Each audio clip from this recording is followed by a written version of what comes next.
MIM ఇటీవల జరిగిన మహారాష్ట్ర ఎన్నికల్లో 126 సీట్లు గెలుచుకుంది. కోర్స్ ఇది 13 మున్సిపాలిటీస్లో స్ప్రెడ్ అయి ఉండడం ఒక ఆసక్తికర పరిణామం.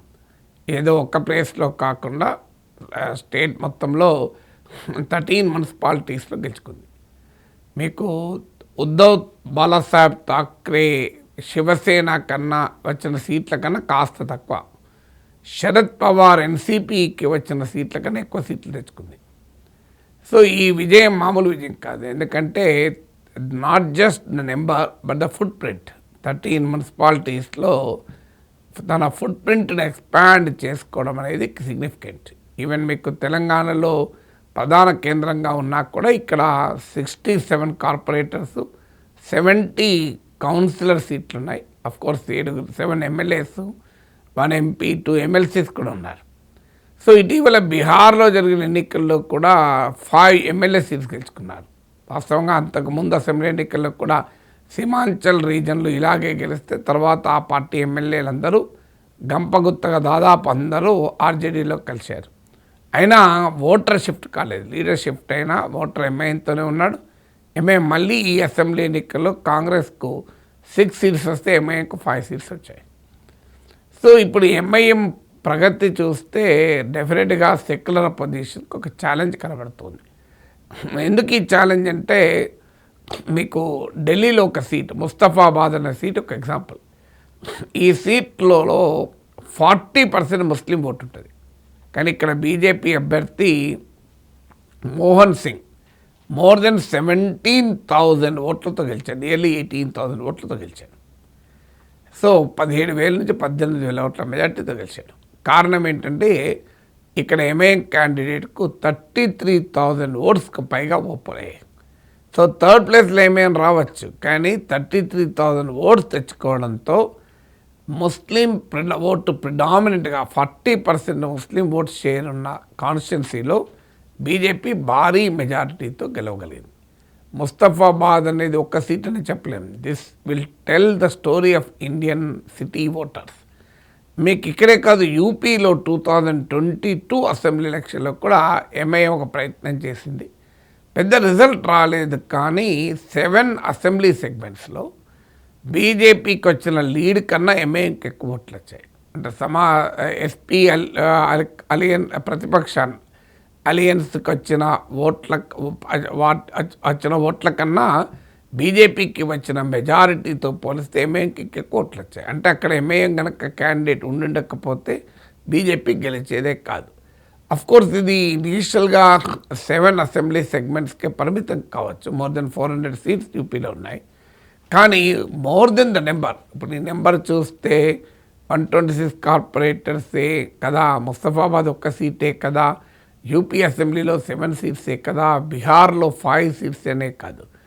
ద నెంబర్స్ కన్నా కూడా కంపారిజన్ అనేది ఒక ఛాలెంజ్. ఎందుకంటే కాంగ్రెస్కు 6 సీట్స్ వస్తే బీహార్లో, ఎంఐఎంకు 5 సీట్స్ వచ్చాయి. మీకు corporator municipal local bodies elections, municipal ఎలక్షన్లో మహారాష్ట్రలో MIM performance comparable with Uddhav Thackeray, Shiv Sena, మీకు ఎన్సీపీ, శరద్ పవార్ పార్టీలతో పోల్చగలుగుతున్నాం. అన్నిటికీ మించి ఏంటంటే బీజేపీ గెలుపుకు ఎలా ఎంఐఎం ప్రజెన్స్ దోహదం చేస్తున్నాయన్నది ఛాలెంజ్. ఎందుకంటే ఇప్పటిదాకా secular opposition, non BJP opposition parties ఈ ముస్లిం ఓట్ బ్యాంక్ పైన ఆశలు పెట్టుకున్నాయి. అంటే ఆ ముస్లిం ఓటు ఎటాగు బీజేపీకి పడదు కనుక అది టేకెన్ ఫర్ గ్రాంటెడ్గా తీసుకున్నారు. అందువల్ల బీజేపీని ఓడించడానికి కాస్తంత ప్రయత్నం చేసినా ఓడించవచ్చని. కానీ ఇప్పుడు ఈ ట్రెండ్ ఎంఐఎం ఎంటర్ కావడంతో బీజేపీకి తిరుగులేని అడ్వాంటేజ్ రాబోతుంది. ఎందుకంటే మీకు హరాల్డ్ హాట్లింగ్ అనే మ్యాథమెటిషియన్, ఎకానమిస్ట్ ఓ థియరీ చెప్తారు, హాట్లింగ్ థియరీ అని, కాంపిటీషన్ స్టెబిలిటీ థియరీ అంటారు. సో ఈ థియరీ ప్రకారం ఏంటంటే 2 ice cream vendors and 1 beach example. ఇప్పుడు ఒక బీచ్ ఉంటుంది, ఆ బీచ్ వెంబడి మీకు అటు ఇటు బీచ్కు ఆ సైడు ఈ సైడు టూరిస్టులు ఉంటారు. ఇద్దరే ఐస్ క్రీమ్ వెండర్లు ఉన్నారనుకోండి, ఒకరు నార్త్లో ఉంటారు, ఒకరు సౌత్లో ఉంటారు బీచ్. అంటే ఒక ఎండ్లో బీచ్ ఒకవైపు ఎండ్లో ఒక ఐస్ క్రీమ్ వెండర్ ఉంటాడు, ఇంకో వైపు ఎండ్లో ఇంకో ఐస్ క్రీమ్ వెండర్ ఉంటాడు. ఇద్దరికీ ఏ రకమైన బిజినెస్లో కాంపిటీషన్ ఉండదు, తేడా రాదు. ఇద్దరు కూడా ప్రయోజనం పొందుతూ ఉంటారు. ఎందుకంటే అదే క్వాలిటీ ఐస్ క్రీము అదే రేట్ ఉన్నప్పుడు ఒక బీచ్లో ఒక ఎండ్లో ఉన్న కన్జ్యూమర్ కాస్త ఇంకో ఎండుకు నడుచుకుంటూ పోయి ఐస్ క్రీమ్ తీసుకోడు, ఎక్కడైతే అక్కడే తీసుకుంటాడు. ఏదైనా ఐస్ క్రీమ్ కాకపోని ఫ్రూట్ జ్యూస్ ఉంటే that is different, product same, price same, ఎందుకని వెళ్తాడు అంటే ఎవరి మార్కెట్ షేర్ వాళ్ళు నిలబెట్టుకుంటూ ఉంటారు. అంటే ఆ ఐస్ క్రీమ్ వెండర్ ఏ కష్టము లేకుండా తన మార్కెట్ షేర్ నిలబెట్టుకుంటే, ఈ ఐస్ క్రీమ్ వెండర్ ఏ ఇన్నోవేషను లేకుండా తన కస్టమర్ షేర్ నిలబెట్టుకుంటాడు, మార్కెట్ షేర్. దీన్నే థియరీ ఆఫ్ మినిమం డిఫరెన్షియేషన్ అంటారు, హెరోల్డ్ హాట్లింగ్ థియరీ. దీన్ని పాలిటిక్స్కి అప్లై చేస్తే హిందూ ఓటరు బీజేపీ వెనకాల కన్సాలిడేట్, ముస్లిం ఓటరు ఎంఐఎం వెనకాల కన్సాలిడేట్ అయితే నాన్ బీజేపీ పార్టీస్కు చాలా ఉనికికే ప్రమాదం ఏర్పడే అవకాశం ఉంటుంది. ఇప్పటిదాకా నాన్ బీజేపీ పార్టీసు ముస్లిం ఓటును బేస్గా చేసుకొని ఎక్స్పాండ్ అవ్వటానికి అవకాశం ఉండే. అందుకే యూపీలో MY formula, Muslim Yadav formula, బీహార్లో ముస్లిం యాదవ్ ఫార్ములా, ఇప్పుడు బెంగాల్లో 25% ఉంటారు ముస్లిం పాపులేషన్. ఇక్కడ తెలంగాణలో కాంగ్రెస్ అయినా బీఆర్ఎస్ అయినా, హైదరాబాద్లో ముస్లిం ఓటు ఇప్పుడు మీకు జూబ్లీ హిల్స్ ఉప ఎన్నికల్లో 1,00,000కు పైగా ఓట్లు వచ్చాయి, 1,00,000కు పైగా ముస్లిం ఓటు ఉంటుంది. సహజంగానే ఎంఐఎం పోటీలో లేకపోయారు, అది ఆటోమేటిక్గా కాంగ్రెస్కో బీఆర్ఎస్కో రావాలి, బీజేపీకి తప్పదు కదా. పోటీ కాంగ్రెస్ బీఆర్ఎస్ల మధ్య ఉండడం వల్ల కాస్త డివైడ్ అయింది. లేకపోతే Congress versus BJP, BRS versus BJP ఉంటే ఏకోన్ముఖంగా బీఆర్ఎస్ ఒక్క పార్టీకి వచ్చేది కదా. సో అందువల్ల ఇప్పుడు భయం ఏంటి అంటే, ఇలా ఎంఐఎం ఎక్స్పాండ్ అవుతూ ఉంటుంటే మా పరిస్థితి ఏంటి అనేది ఇప్పుడు సెక్యులర్ అపోజిషన్ మొదలైంది. అందుకే ఓవైసీని ఓట్ కట్టరని రకరకాలుగా విమర్శలు చేస్తున్నారు, బీజేపీకి బీ టీం అని. కానీ ఓవైసీ వాదన ఏంది, మరి మా ఓటు మేము వేసుకుంటే నీకొచ్చే తప్పేంటి, ఇప్పుడు బీజేపీ గెలుస్తుందా ఓడుతుందా నాకేం సంబంధం అని. ఎందుకంటే ఎంఐఎంలో కూడా ఈ ట్రాన్స్ఫర్మేషన్ ఏంటంటే కమ్యూనల్ పాలిటిక్స్ నుంచి ముస్లిం ఐడెంటిటీ పాలిటిక్స్ వైపుగా ఎంఐఎం తన ఐడెంటిటీని రీఇన్వెంట్ చేసుకునే ప్రయత్నం చేస్తుంది, అట్లీస్ట్ రీప్యాకేజ్ చేసుకునే ప్రయత్నం చేస్తుంది. అందుకే మీరు గమనించండి, ఇటీవల కాలంలో ఓవైసీ నేషనలిస్ట్ రెటోరిక్ చూస్తే మామూలుగా లేదు. మీకు వెనజులా అధ్యక్షుడు మదురోను కిడ్నాప్ చేశాక ఎందుకు మీరు మసూద్ అజర్ లాంటి సైతాన్లను అటాక్ చేసి మోడీ ప్రభుత్వం ఎందుకు పట్టుకురాదు అని కూడా డిమాండ్ చేశాడు. సో ఆ స్థాయికి కూడా వెళ్ళాడు. ఈవెన్ ఆపరేషన్ సింధూర్పై కూడా అనేక ముస్లిం కంట్రీస్కు ఇండియన్ పార్లమెంటరీ డెలిగేషన్లో ఓవైసీ ఉన్నాడు. Even home minister Amit Shah ప్రత్యేకంగా ఇన్వైట్ చేశాడు ఓవైసీని ఆ పార్లమెంటరీ డెలిగేషన్లో ఉండటానికి. అందువల్ల ముస్లిం ఐడెంటిటీకి తాను ప్రతినిధిగా దేశవ్యాప్తంగా ఓవైసీ తనకు తాను ప్రజెంట్ చేసుకుంటున్నాడు.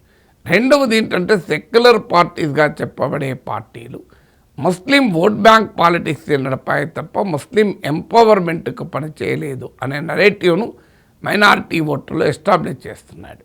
దానికి తోడు నాన్ బీజేపీ పార్టీస్ ఎక్కడ హిందూ ఓటర్ కోల్పోతామో అన్న భయంతో ముస్లిం పొలిటికల్ ఎంపవర్మెంట్కు దూరంగా ఉంటున్నాయి. దానికి క్లాసిక్ ఎగ్జాంపుల్ బీహార్లో ఆర్జేడీ డిప్యూటీ చీఫ్ మినిస్టర్ పదవి 3%, 4% జనాభా ఉన్న కులాలకు ప్రామిస్ చేశాడు, కానీ 19% జనాభా ఉన్న ముస్లింలో ప్రామిస్ చేయలే.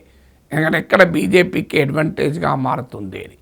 దీన్ని ఓవైసీ ఎక్స్ప్లాయిట్ చేస్తున్నాడు. చూడండి, ముస్లింల ఎంపవర్మెంట్ కాదు ఈ పార్టీలు పనిచేసేవి, సెక్యులర్ అపోజిషన్ పేరిట ముస్లిం ఓట్ బ్యాంకును ఉపయోగించుకుంటున్నాయి, మనను ఓటు బ్యాంకులుగానే చూస్తున్నారు, అందుకే మనమే ఓట్లు వేసుకోవాలి అనే నరేటివ్ను బాగా ప్రమోట్ చేస్తున్నాడు.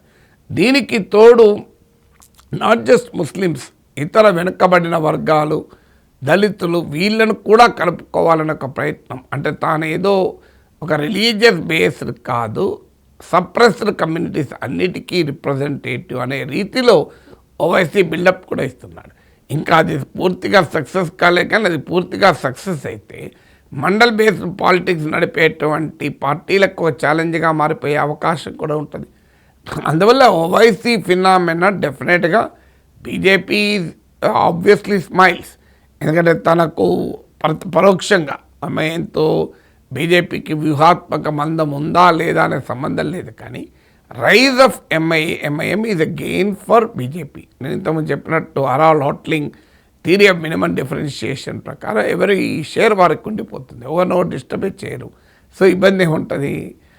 సో దిస్ నో కాంపిటీషన్, ఎవరి స్పియర్ ఆఫ్ ఇన్ఫ్లుయెన్స్లో వాళ్ళు పని చేస్తూ ఉంటారు. సో అందువల్ల ఇక్కడ ఎత్తుగడగా ఓవైసీ పైన బీజేపీ టార్గెట్ చేయదు, మిగతా అపోజిషన్ అందరిపైన టార్గెట్ చేసినా కూడా. అందువల్ల మిగతా అపోజిషన్ పార్టీస్కి ఒక catch-22 సిచ్యువేషన్. మీకు బీహార్లో అయితే ఆర్జేడీ ఏకంగా తమను కలుపుకోమని ఎంఐఎం నుంచి రిక్వెస్ట్ కూడా వచ్చింది, కానీ ఆర్జేడీ మహాగఠబంధన్ ఎంఐఎంను కలుపుకోవడానికి సిద్ధంగా లేకుండే. ఎందుకంటే ఎంఐఎం కనుక ఇక్కడ చేరితే హిందూ పోలరైజేషన్ బీజేపీకి మరింత సులభం అవుతుంది అని. ఇప్పుడు ఓవైసీ వాదన ఏంటంటే, చూడండి బీజేపీకి కోసమని మమ్మల్ని కాదంటున్నారని. ఏకంగా ఎంఐఎం నాయకులు వెళ్ళి ఆర్జేడీ నాయకుల ఇంటి ముందు, తేజస్వి యాదవ్ ఇంటి ముందు ధర్నాలు కూడా చేశారు. ఎక్కడ ప్రపంచంలో ఎక్కడ జరగదు, మమ్మల్ని మా పొత్తు పెట్టుకొని మాతో అని చెప్పి ఏకంగా ధర్నాలే చేసేటువంటి పరిస్థితి బెంగాల్లో కూడా మనం ఇది చూసాం. అందువల్ల ఓవైసీ పార్లమెంట్లో కూడా అటు బీజేపీని అటాక్ చేస్తున్నాడు, ఇటు అదర్ అపోజిషన్ పార్టీస్ కూడా అటాక్ చేస్తున్నాడు. మరి తెలంగాణకు వచ్చే వరకు మళ్ళీ తీరి మారిపోతుంది. తన ఓల్డ్ సిటీలో పెట్టినంత కాలం ఏ పార్టీ అధికారంలో ఉంటే ఆ పార్టీతో అంటెక్కాగుతాడు. ఒక్క కిరణ్ కుమార్ రెడ్డి సీఎంగా ఉన్నప్పుడు మాత్రమే ఈ వ్యూహం విజయం కాలేదు. కానీ బీఆర్ఎస్ ఉన్నా కాంగ్రెస్ ఉన్నా ఇక్కడ ఓల్డ్ సిటీలో మాత్రం రూలింగ్ పార్టీతో పెట్టుకోడు. కానీ ఇక మిగతా రాష్ట్రాల్లో మాత్రం తానే మనగానిగా ముస్లిం ఓటర్ను తన వెనకాల కన్సాలిడేట్ చేసుకునే ప్రయత్నం చేస్తున్నాడు. సో అందువల్ల రాబోయే కాలంలో secular oppositions certainly wary of Owaisi. ఎందుకంటే ఓవైసీ ఎంఐఎం ఎక్స్పాండ్ అవుతున్న కొద్దీ తమకు ఇప్పటిదాకా తిరుగులేని ఓట్ బ్యాంక్గా ఉన్న ఓటు కాస్త చెదిరిపోతుందనే ఆందోళనకు మొదలవుతుంది అని చెప్పి ఓవైసీని కలుపుకుంటే అది మళ్ళీ బీజేపీకి పరోక్షంగా హిందూ పోలరైజేషన్కి ఉపయోగపడుతుంది. వదిలేస్తే ముస్లిం ఓటు పోతుంది, కలుపుకుంటే హిందూ ఓటు పోతుంది. ఏం చేయలేని catch-22 సిచ్యువేషన్ ఓవైసీ తీసుకొస్తుంది.